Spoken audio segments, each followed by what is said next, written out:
మాది ఖమ్మం. మా father forest range officer అండి, కొత్తగూడెంలో చేస్తున్నారు. మాకు యాక్చువల్గా 5 years బ్యాక్ నియర్గా ఒక 5 ఇల్లులు ఉన్నాయి ఖమ్మంలోనే. కాకపోతే ఎప్పుడు కూడా ఆ ఇంట్లో మేము ఎప్పుడూ లేము, అన్నీ రెంట్కి ఇచ్చి వదిలేసేవాళ్ళం. ఒక పాయింట్ ఆఫ్ టైంలో మా ఫాదర్ వాళ్ళ మదర్, మా నాయనమ్మ చనిపోయినప్పుడు మేము ఉంటున్న రెంట్ హౌస్లోనే వాళ్ళు మమ్మల్ని ఉంచలేదు, మా నానమ్మ బాడీని ఉంచలేదు. అప్పుడు ఆ రోజు మేము డిసైడ్ అయ్యాము, ఏదో ఒక కంపల్సరీగా ఇల్లు కట్టాలి, మనం ఉండాల్సిందే, మన తర్వాత ఇట్లా మనకి ఇలా నెక్స్ట్ జనరేషన్స్కి అవ్వకూడదు, మనకు ఒక ఇల్లు కావాలి. మేము డిసైడ్ అయిపోయి చాలా సర్చ్ చేసాం. అప్పటికి ప్రార్థనా శక్తి, మాకు పాస్టర్ గారు, మాకు వాక్యం ఏమీ తెలియదు. ఒక పాయింట్ ఆఫ్ టైంలో ఇంకా ల్యాండ్ చూస్తుంటే అది అవ్వట్లేదు. అప్పుడు కోవిడ్ లాక్డౌన్లో మా ఫాదర్కి సస్పెన్షన్ అయిందండి.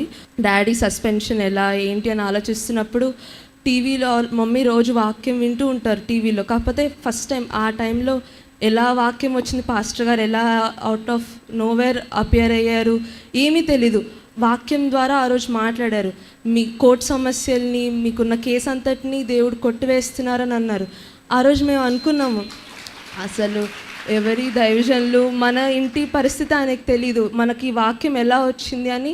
ఆ రోజు నుండి మమ్మీ కరెక్ట్గా టైంకి టీవీ పెట్టుకొని వాక్యం విని వాక్యంలో బలపరచబడ్డం, ఇవన్నీ కుటుంబంగా మేము కూడా, మనకు ఒక ప్రవక్త దేవుడు చూపించాడు, మనం ఆ ప్రవక్త దారిలోనే మనం నడుద్దాం. వాక్యంలో దేవుడు మనకు చూపించాడు కాబట్టి ఈయనే ప్రవక్తగా మనం చూసుకొని మనం అక్కడికే వెళ్దామని ఇంకా మేము డిసైడ్ అయిపోయి హైదరాబాద్కి వస్తూ ఎక్కడ తైలాభిషేకం నియర్ బై అప్పట్లో కొత్తగూడెంలో పెడితే వెళ్ళడం, అలాగా మేము ప్రార్థన శక్తికి మెల్లమెల్లగా రావడం స్టార్ట్ అయింది. తర్వాత 2022లో నా బీటెక్ అయిపోయాక మమ్మీ ఇంకా ఇల్లు కడదాము, మనం చూద్దాము అని అనుకుంటున్న టైంకి మమ్మీకి ఒక దర్శనం వచ్చింది. ఒక బంగారు హస్తము ఒక బాక్స్ లోపలికి తీసుకొని వెళ్ళి, బాక్స్ లోపల తీసుకెళ్ళి అక్కడ నుండి ఒక ఎత్తైన ఒక స్టాచ్యూ మీద నించోబెట్టింది. అక్కడ నుండి చూపించినప్పుడు ఒక ఇల్లు, ఆ ఇంటి లోపల ఒక బాలుడు నవ్వుతున్నట్టుగా చూపించారండి దర్శనంలో దేవుడు. సరే ఏంటి దర్శనం నాకు తెలీదు, నువ్వే బయలుపరచు దేవుడా అని చెప్పేసి అని ప్రార్థన చేసుకుని తెల్లవారుజామున పడుకుంటే, నెక్స్ట్ డే పాస్టర్ గారు యూట్యూబ్ లైవ్లో మనకి ప్రతిరోజు వచ్చే వాగ్దానం ద్వారా దేవుడు మాట్లాడారు, మీకు గృహాన్ని దేవుడు ఇస్తున్నాడు అని చెప్పి దేవుడు మాట్లాడారని. మమ్మీ అప్పటి నుంచి ఏదో చూస్తున్నాం అన్నట్టు కాకుండా ఇంకా ఖచ్చితంగా ఇల్లు మనం కడతాము, దైవజనుల ద్వారా దేవుడు వాగ్దానం మనకి ఇచ్చాడు కదా అని చెప్పి స్టార్ట్ చేసాము.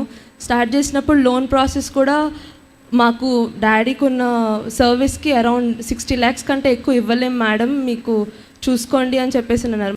ల్యాండే చూస్తే 60 lakhs దాకా విత్ వాళ్ళు ట్యాక్స్ వేసి 60 lakhs దాకా అవుతుంది అని అన్నారు. లోనే చూస్తే 60 lakhs ఉంది, మనకి ఇచ్చేది ఈ ల్యాండ్ వచ్చి 60 lakhs ఉంది, ఎలా అవుతుంది, ఇల్లు ఎట్లా కడతాము, ఎలా చేస్తాము అని అనుకుంటున్నప్పుడు మా మమ్మీ అనుకుంది, సరే ఫస్ట్ అయితే మనం వెళ్దాము, ఫస్ట్ ఒక 1 lakh కట్టేసి మనది అనిపించుకొని మన ప్రేయర్ ఆయిల్ వేసేసుకొని మనదని అనిపించేసుకున్నాం, దేవుడే నడిపిస్తాడు, వాక్యం ఉంది కదా, మన వాగ్దానం నడిపించేస్తాడని అనుకున్నారు. సరే అని 1 lakh ఫస్ట్ కట్టేసి మేము అగ్రిమెంట్ రాసుకొని మమ్మీ ప్రేయర్ ఆయిల్ తీసుకొని వెళ్ళి 7 చుక్కలు ప్రతి ఒక్క మూల వేసేసి, దేవా ఇది నువ్వు ఇచ్చింది కాబట్టి నువ్వే నడిపించాలని చెప్పి ప్రార్థన చేసుకొని అక్కడి నుంచి వచ్చేసాక తర్వాత 1/4 కట్టడం, తర్వాత లోన్ ప్రాసెస్ 60 lakhsకి ఏం లోన్ కడతామని అంటే మా బిల్డర్ చెప్పారు, ఇక్కడ మనకి గవర్నమెంట్ బ్యాంక్ ఒకటి ఉంటుంది మేడం APGVB అని, అందులో మీరు తీసుకోండి 90 lakhs దాకా మీకు లోన్ ఇస్తారు, మీకు కొంచెం హెల్ప్ఫుల్ అవుతుంది అని అన్నారు. సరే సార్ అని చెప్పేసి అని మేము అట్లా ఆ లోన్ త్రూ వెళ్ళాం. తర్వాత రిజిస్ట్రేషన్ టైంకి వచ్చినప్పుడు TDS కిందే లోన్ కాబట్టి 3.5 lakhs దాకా TDS కట్టాము. వాళ్ళు ట్యాక్స్ కూడా కట్టాలి, మేము అమ్ముతున్నాం, మీరు లోన్ తీసుకుంటున్నారు కాబట్టి మీరు మా ట్యాక్స్ కూడా మీరే కట్టాలి అని అన్నారు. మేము ట్యాక్స్ కట్టడం ఎలా 4 lakhs. అప్పటికి ఆ రోజు 23rd December అండి, 25th మనకి క్రిస్మస్ ఉంది, కొంచెం న్యూ ఇయర్ వరకు ఆగండి, తర్వాత లోన్ బ్యాంక్లో మేము గోల్డ్ లోన్ పెట్టైనా మీకు డబ్బులు ఇస్తాము అని చెప్పాము. ముందు సరే అన్నారు. తర్వాత రిజిస్ట్రేషన్కి వచ్చిన రోజు మాత్రం లేదు మీ సంతకం పెట్టాలంటే మీరు 4 lakhs ఇవ్వాల్సిందే, అప్పుడే మేము సంతకం పెడతాము అని అన్నారు. అప్పుడు మమ్మీకి ఏం చేయాలో అర్థం అవ్వలేదు, ఎందుకంటే 3 lakhs ఆల్రెడీ మనం గవర్నమెంట్ చలాన్ కట్టేసాం. ఎలా ఏంటి అని ఒక మూలను కూర్చొని ఏడుస్తుంటే మేము ఎవరిని సహాయం కూడా నిజంగా అడగలేదండి, ఎవరిని మేము చేజాబ్ డబ్బులు అడగలేదు ఆ టైంలో. మా బిల్డర్ వచ్చి, మేడం మీరు తీసుకోండి, మీరు సంక్రాంతి తర్వాతనే ఇవ్వండి, మీరు మెల్లగానే ఇవ్వండి అని అన్నారు. మా బిల్డర్ని కూడా మేము అడగలేదండి. ఎందుకంటే ఎవరిని అడగాలి, ఆ టైంలో 1 గంటలో మనకి డబ్బులు ఎక్కడి నుంచి వస్తుందని అనుకున్నాము. అప్పటికప్పుడు దేవుడే సహాయం మనుషుల రూపంలో పంపించి మాకు సహాయం చేకూర్చాడండి.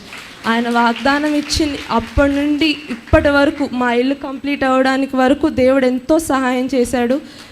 ఇప్పుడు మా 60 lakhs మనం కట్టలేస్తామా అని అనుకున్న దానికి దేవుడు ఇప్పుడు 3 crores దాకా ఇల్లు కట్టించాడని అంటే అది కేవలం దేవుడు కృప తప్పితే వేరొకటి కాదండి. దేవునికి మహిమ కలుగును గాక.